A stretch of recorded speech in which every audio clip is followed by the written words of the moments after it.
Hello friends, Canva की इस pro series में आपका स्वागत है। पिछले सेशन में हमने फ्री आइकॉन्स और फॉर्मेस्टर का यूज़ देखा था।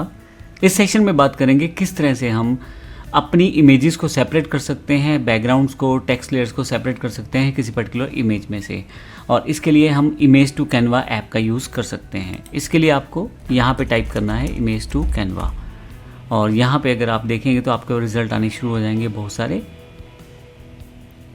ये सबसे पहला रिजल्ट जो है मेरे पास इमेज टू कैनवा पे मैं क्लिक करूँगा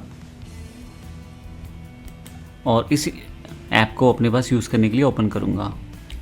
ओपन करने के लिए बस आपको क्लिक करना है और ये आपके पास ओपन हो जाएगा।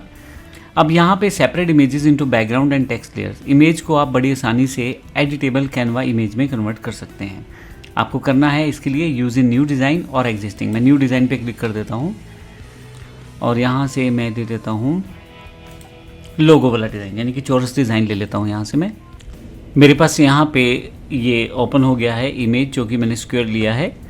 और अगर आप देखें तो यहाँ से मैं इमेज टू कैनवा में चूज़ फाइल कर सकता हूँ और जिस फाइल में से टेक्स्ट अलग करना है वो फाइल मैं यहाँ पे यूज़ करके दे सकता हूँ।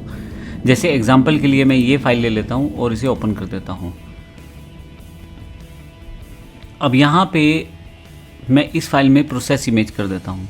अब आप देखेंगे कि जो इमेजेस हैं उनमें से जो लेयर्स हैं उन्हें सेपरेट करके मुझे टेक्स्ट का डेटा दे दिया गया है। कुछ समय ज़रूर लग सकता है, डिपेंड ऑन द प्रोसेसिंग और जितना आपका टेक्स्ट उस पर है।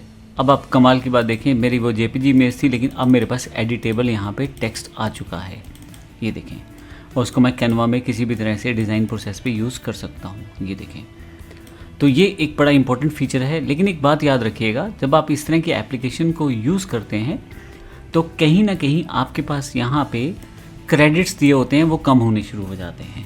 तो वो क्रेडिट्स रिन्यू होते रहते हैं आपके as per your pro plan, आपके प्रो प्लान के अकॉर्डिंग वो अपडेट होते रहते हैं। लेकिन पॉइंट ये है यहाँ पे कि इस तरह के क्रेडिट्स आपको हर काम के लिए मिलते हैं और इनका ध्यान से यूज़ कीजिए ताकि आप जब इनका पर्टिकुलर यूज़ जब रिक्वायर्ड हो तभी करें। जब नॉर्मल चीज़ें आप खुद कर सकते हैं, जब अलग सी चीज़ हो जहाँ आपके लिए बड़ा मुश्किल हो किसी इमेज में से टेक्स्ट को एक्सट्रैक्ट करना, तो फिर आप ऐसी चीज़ों का यूज़ कर सकते हैं। तो ये मैंने एक एग्जांपल के रूप में दिखाया था। तो इस तरह से आप इमेज टू कैनवा का यूज़ कर सकते हैं।